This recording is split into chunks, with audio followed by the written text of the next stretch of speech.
The Zarkax Empire's most advanced stealth vessel hung motionless in the shadow of Earth's moon, its quantum cloaking field rendering it invisible to what they assumed were primitive human detection systems.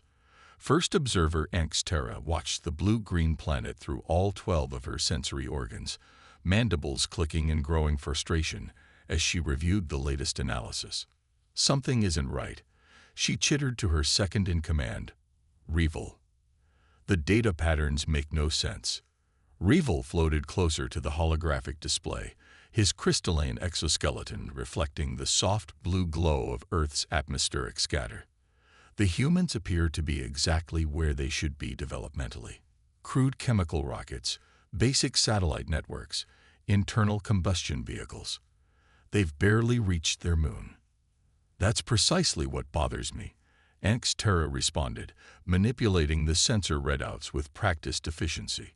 Look at their power grid distribution, their satellite deployment patterns, their global communication networks. Everything is too perfect. Perfect. Revel's antenna twitched in confusion. Yes, every emerging civilization we've studied shows chaos in their development. Inefficient resource allocation, redundant systems, trial and error visible in their infrastructure. She highlighted a series of global data patterns. But Earth, their systems show an underlying elegance that suggests far more sophistication than their apparent technology level would indicate. The ship's quantum AI interrupted with a priority alert. First observer, I've detected an anomaly in the humans' communication patterns. Their digital traffic appears to exist in multiple quantum states simultaneously. Terra's sensory organs all focused on the new data stream. Impossible. That would require Revel, access historical records of their digital evolution. As the data scrolled past, her suspicions deepened. The humans' internet had evolved too smoothly, too efficiently. What appeared at first glance to be a chaotic collection of primitive networks was actually an incredibly sophisticated system operating on principles the Zarkax were only beginning to theorize about. They're hiding, she whispered, the revelation sending chills through her neural network. Everything we're seeing is a carefully constructed facade. But why? Revel asked. If they possess this level of technology, why conceal it? Before Terra could respond, the ship's eye spoke again, its tone carrying an unfamiliar note of alarm. First observer, I'm detecting a quantum signature approaching our position. It appears to be. It's impossible. The signature is emanating from what appears to be a small human spacecraft using their primitive chemical propulsion. The small craft appeared on their screens, seemingly a typical human supply mission to their crude orbital station. But Terra's enhanced senses detected something else. Layers of sophistication hidden beneath an exterior of riveted metal and solar panels. Send no signals, she ordered sharply. Maintain cloak at maximum power. The human craft adjusted its course ever so slightly, and Terra felt her heart's freeze as she realized the horrible truth. It was on an intercept course with their exact position. A communication pinged through their quantum-encrypted channels, something that should have been impossible with human technology. The message was brief, in perfect Zarkaxian. Greetings, first observer Terra. We've been expecting you. Perhaps it's time we had a chat about all this hiding in shadows. As her crew stared at her in shock, Terra realized that the Zarkax Empire had made a catastrophic miscalculation. They hadn't discovered Earth. Earth had allowed itself to be discovered, exactly when and how it wanted. And now, she suspected, she was about to learn just how deep this particular gravity well went. Stand down all systems, she ordered, her voice steady despite her racing thoughts, and prepare for contact. It seems our observers have been the ones under observation all along. The human vessel drew closer, and with each passing moment, more layers of its deception became clear. What had appeared to be crude maneuvering thrusters were actually gravity manipulators disguised to emit chemical exhaust. The seemingly random pattern of surface antennae was actually a sophisticated quantum sensor array. As Terra prepared to meet whatever emerged from that vessel, She couldn't help but admire the sheer audacity of it all. Humanity hadn't just developed in secret, they had turned their entire civilization into a galactic-scale camouflage operation. The question now was, what else were they hiding? Grand Admiral Zextor stood on the bridge of the Zarkax Empire's flagship, the inevitable destiny, his primary heart swelling with pride as he prepared to add another primitive world to the Empire's collection. The massive vessel led a fleet of 30 ships, their crystalline hulls arranged in the traditional formation of diplomatic authority. "Status report," he commanded, his golden ceremonial armor catching the light of Earth's sun. "High orbit achieved, Admiral. The humans appear appropriately awed by our arrival. Their primitive detection systems are registering our presence exactly as calculated." Zextor allowed himself a moment of satisfaction. These first contact scenarios always played out the same way. Show up with overwhelming force disguised as diplomatic splendor, demonstrate technological superiority, and watch the primitives scramble to join the Empire's protection. The satisfaction lasted exactly 3 seconds. "Admiral," his sensor officer called out, mandibles twitching in confusion. "We're detecting something odd." "Specify." "The humans are hailing us, in perfect Zarkaxin, all 37 dialects, simultaneously." Zextor's antenna stiffened. Impossible. First observer Anxterra's reports indicated they were barely capable of radio communication. A holographic screen materialized in the center of the bridge. A human female appeared, wearing what appeared to be a simple military uniform. Her smile seemed genuine, but her eyes held something that made all 4 of Zextor's hearts skip a beat. "Welcome to Sol System, Grand Admiral Zextor," she said, her Zarkaxian pronunciation flawless. "I'm Fleet Admiral Sarah Chen of the United Earth Defense Force. We've prepared a suitable reception for your diplomatic mission." Zextor struggled to maintain his composure. "You know who I am." "Of course. We've been monitoring your approach since you entered the Oort cloud. Your fleet formation is most impressive, though perhaps a bit traditional. We haven't used the tri-spiral configuration since we discovered its vulnerability to quantum wake disruption." The bridge fell silent. Humans hadn't even achieved basic spaceflight, let alone. "Admiral," his tactical officer interrupted urgently, multiple signatures appearing throughout the system. They're emerging from what appeared to be asteroids." Holographic displays showed what looked like portions of space rocks simply falling away, revealing sleek vessels of a design Zextor had never seen before. They moved with an impossible grace, using propulsion systems that barely registered on their sensors. "Just a routine honor guard," Admiral Chen said casually. "Standard protocol for diplomatic visits. Though I should mention, those 30 surveillance drones you have cloaked behind Jupiter's moons. We'd appreciate it if you'd recall them. They're disturbing some sensitive research equipment." Zextor's mandibles clicked rapidly in distress. Those drones used their most advanced cloaking technology. They shouldn't have been detectable by any known means. "I don't understand," he managed. "Our reports were exactly what we wanted them to be," Chen finished. "You'll find, Admiral, that humanity has a long tradition of letting others see what they expect to see. Your first observer, Anxterra, began to understand this, which is why she's been enjoying our hospitality for the past few days.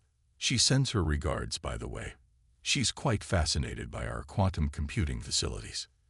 As if on cue, more vessels seemed to simply materialize around his fleet, their designs an elegant fusion of technologies that should have been centuries apart in development.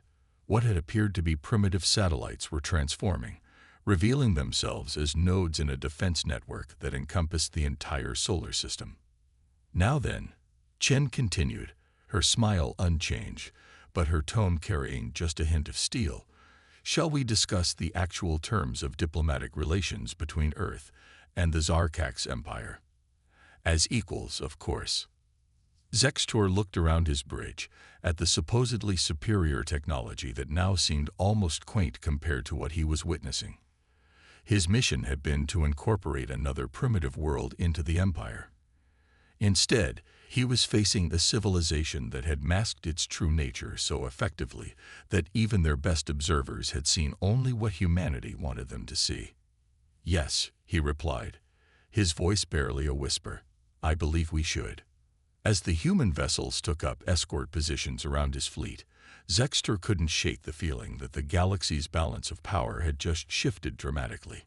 And the most terrifying part was the realization that humanity had orchestrated this entire moment, down to the last detail, while the Empire hadn't even known they were players in the game. The desert sands of the Nevada testing range stretched endlessly before Commander Zartal, the harsh Earth sun beating down on his environmental suit. As the Zarkax Empire's foremost military strategist, he had insisted on overseeing these joint training exercises personally. Now, watching his elite forces face off against the humans, he was beginning to question everything he thought he knew about warfare. "Impossible," he muttered, watching through enhanced optical feeds as another of his strike teams found themselves completely outmaneuvered. "They're not even using standard combat protocols." Captain Maya Rodriguez, his human liaison, stood calmly beside him in the observation post, wearing nothing more elaborate than a light combat uniform despite the scorching heat. "There's an old Earth saying, Commander, the only consistent element in warfare is change." Below them, human forces moved like water around his troops' carefully planned defensive positions. The Zarkax relied on centuries of refined military doctrine, precise hierarchical command structures, and superior technology. The humans, by contrast, seemed to operate with an organized chaos that defied traditional military logic. "No central command signals detected," reported his tactical officer. "No strategic updates. No coordination patterns we can decrypt." "That's because there aren't any," Rodriguez said, her tone casual but her eyes sharp as she watched the exercise unfold. "Each unit operates autonomously within mission parameters, adapting to circumstances in real time." Zartal's secondary hearts clenched as he watched another of his elite squads forced to yield position. But how do they coordinate? How do they maintain strategic coherence without constant tactical updates? Initiative, adaptability, trust in individual judgment. Rodriguez tapped her temple. "The best command structure isn't the one that controls every move. It's the one that enables every unit to think and act independently while working toward a common goal." A flash of movement caught Zartal's attention. A human squad had somehow flanked his forces' supposedly impregnable right wing, using the terrain in ways his tactical simulations had deemed impossible. They moved with a fluid grace that made his troops' practiced formations look rigid and predictable by comparison. "Your forces are excellent, Commander," Rodriguez offered. "Their execution of standard combat protocols is flawless. The problem is, humans don't believe in standard protocols. We believe in winning." As if to emphasize her point, the exercise culminated in a series of synchronized strikes that left his forces completely surrounded. A massive operation executed without a single detectable command signal. The humans had literally communicated through action alone, each unit reading and responding to the other's movements like a perfectly choreographed dance. "We've been studying your tactical doctrines since we first detected your civilization," Rodriguez continued. "Your military history, your strategies, your technologies. We wanted to understand how you think, how you fight. Not to copy you, but to ensure we could counter you if necessary." Zartal turned all four eyes to study her. "You mean this whole exercise was a demonstration, yes, but not of our tactical capabilities?" She met his gaze steadily. "It was a demonstration of our approach to warfare itself. You see victory as the successful execution of proven strategies. We see it as the ability to make those strategies obsolete." A priority communication from the inevitable destiny interrupted them. "Commander, we're detecting unusual activity in the Oort cloud. Multiple signatures appearing and disappearing. We can't get a fix on their number or nature." Rodriguez smiled slightly. "Ah, that would be the Ghost Fleet running their exercises. Don't worry. They're keeping their distance. Mostly. Ghost Fleet. Zartal's translator struggled with the concept. Let's just say your ships in orbit aren't seeing all of our ships in orbit. She checked her primitive-looking wrist device. Now, shall we discuss the results of today's exercise? Your troops showed remarkable resilience. With some adjustments to their tactical flexibility, they could become quite formidable. As they walked back to the command center, Zartal couldn't shake the feeling that he'd just witnessed something profound. The humans hadn't just outmaneuvered his forces. They'd fundamentally challenged the Zarkak's understanding of military doctrine itself. Every assumption, every strategic principle his civilization had developed over millennia of warfare had been systematically dismantled by forces that operated on principles his people had never even considered. And somehow, he suspected this was exactly the message Earth had intended to send. Special Operations Commander Vexnar moved silently through the quantum shadows of Earth's digital infrastructure, leading the Empire's most elite cyber infiltration team. Their mission was simple: penetrate the humans' defense networks and uncover their true military capabilities. After 3 weeks of careful probing, they had finally found what appeared to be a vulnerability in the humans' quantum firewall. Position confirmed, his second-in-command whispered through their secure neural link. Access point located. Beginning decryption sequence. Vexnar allowed himself a moment of satisfaction. Primitive or not, the humans had put up impressive digital defenses. But now, finally, they would learn the truth behind Earth's facade. The firewall yielded with suspicious ease.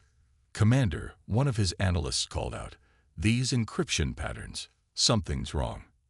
"They're too perfect."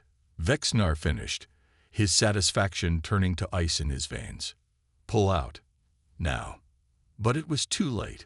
The seemingly vulnerable access point exploded into a kaleidoscope of quantum data, surrounding their digital presence like a closing fist. What they had thought was a planetary defense network suddenly revealed itself as something far more vast and sophisticated. A human voice echoed through their secure channel. "Another impossibility. Welcome to Operation Honeypot, Commander Vexnar. We've been expecting you." Director Sarah Jung of Earth's Quantum Defense Division watched multiple holographic displays as her team sprung their trap. Status report. All 23 Zarkak's infiltration teams successfully contained Director. Their quantum signatures are isolated and mapped. We're tracking their physical locations through their neural links. Zhang nodded, studying the real-time data streams. The aliens' infiltration attempts had been impressive, but predictable. Humanity had spent decades preparing for this moment, building layer upon layer of false networks specifically designed to attract and capture would-be infiltrators. "Ma'am," her assistant called out, "we're receiving a priority communication from the Zarkak's flagship." Grand Admiral Zextor's holographic form materialized, his mandibles twitching in barely contained fury. "What is the meaning of this? You dare to trap and hold our operational teams?" "Admiral," John replied calmly, "your forces attempted to penetrate sovereign Earth systems without authorization. We simply allowed them to do so, under controlled conditions." "Controlled?" Zextor's antenna went rigid as understanding dawned. "You knew we would try this." "We knew you would need to." Zhang gestured, bringing up historical data streams. "Your empire has a documented pattern of testing potential rivals through cyber infiltration. We've been monitoring similar attempts against other civilizations for years. The only difference is we prepared accordingly." On her screens, more data poured in as her teams began extracting information through the Zarkak's force's own neural links. Their intended infiltration had become a two-way street, with Earth's quantum systems using their connection to map the Empire's entire military communication network. "Director." Zextor's voice had lost its fury, replaced by something closer to awe. "You've been planning us from the start." "Not playing, Admiral. Preparing. Everything you've seen since entering our solar system. The military exercises, the diplomatic exchanges, even your team's successful penetration of our outer defenses, has been choreographed to reach this moment." She paused, letting the implications sink in. We needed you to understand, beyond any doubt, that humanity is not merely another primitive civilization to be absorbed into your empire.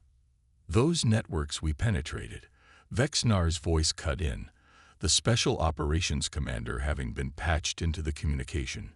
They were never your actual defense systems, were they? Commander, what you saw was one small part of a digital architecture we specifically designed for you to find. Think of it as a dress rehearsal, a chance for your forces to discover exactly how outmatched they would be in any real confrontation. Around them, Earth's true defense networks continued their silent operation, quantum systems orders of magnitude more sophisticated than what the Zarkax had encountered. The infiltration team's neural links were already being used to transmit a simple but unmistakable message back to their home civilization. Earth was not to be trifled with. Now then, Zhang continued, her tone professional, but carrying an edge of steel, shall we discuss the terms of your force's release? I believe this experience has given us all much to consider regarding the future relationship between Earth and the Empire. As the aliens began their hurried negotiations, Zhang allowed herself a small smile. Humanity had spent generations preparing for this moment, hiding their true capabilities while studying every potential rival. The Zarkax had thought themselves the hunters, never realizing they were walking into a trap centuries in the making. The Grand Council chamber of the Zarkax Empire had never seemed so quiet. Grand Admiral Zextor stood before the assembled lords of the Empire, his formal report on the Earth mission feeling heavy in his neural implant. Behind him, a holographic display showed the human diplomatic vessel that had accompanied him home, a sleek ship that somehow managed to look both elegant and dangerous at the same time. My lords, he began, I stand before you to report that we have gravely miscalculated. The chamber erupted in murmurs as he transmitted his full data package to the council. Images flooded their neural networks. Human ships emerging from seemingly empty space, defense systems that defied known physics, military exercises that made mockery of established combat doctrine. Impossible, Lord Vesmar declared, his ceremonial armor gleaming. No civilization could have hidden such advancement. Our surveys were exactly what they wanted us to see, Zextor interrupted, breaking centuries of protocol. The humans didn't just hide their capabilities. They turned deception itself into an art form. Every primitive satellite we detected was a disguised quantum sensor. Every crude radio transmission contained layers of data we're still trying to decode. They weren't developing in isolation. They were studying us, all of us. The main display shifted to show First Observer Xterra's original report, now annotated with human tactical analyses that had been extracted from their defense networks.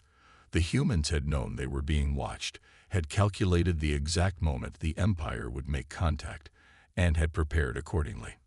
They are requesting formal diplomatic recognition, Zextor continued, not as a client state, but as a peer power.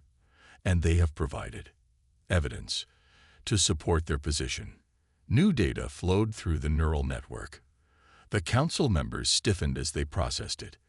Detailed scans of cloaked Zarkax operations throughout the galaxy, surveillance data on fleet movements they had thought undetectable, and most shockingly, complete technical specifications for systems that were supposed to be the Empire's most closely guarded secrets. The human ambassador, Dr. Elena Santos, chose that moment to enter the chamber. She walked with the quiet confidence of someone who knew exactly how much power they held, yet her smile remained genuine and warm. Honored Council, she began in perfect high Zarkaxian. My civilization comes before you not as supplicants, but as equals. We have watched, we have learned, and we have prepared. The question now is, what shall we build together? Images appeared around her, designs for joint defense initiatives, shared research projects, collaborative space exploration missions. The humans weren't just revealing themselves, they were offering partnership. But make no mistake, she continued, her smile unchanged, but her eyes hardening slightly. We are prepared for other outcomes as well. The unspoken threat hung in the air as more data flowed through the neural network, glimpses of human military capabilities that made even their revealed technologies seem primitive by comparison. The message was clear. Cooperation was preferred, but not required. Lord Vesmar, the most senior of the council, leaned forward. You orchestrated all of this.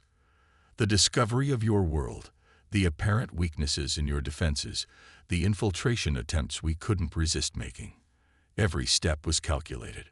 Of course, Santos replied simply. In our history, we learned that true strength lies not in domination, but in understanding. We needed to understand you, and more importantly, we needed you to understand us. All of this was necessary to ensure that our civilization's first true interaction would be one of mutual respect. The council chamber fell silent as the implications sank in.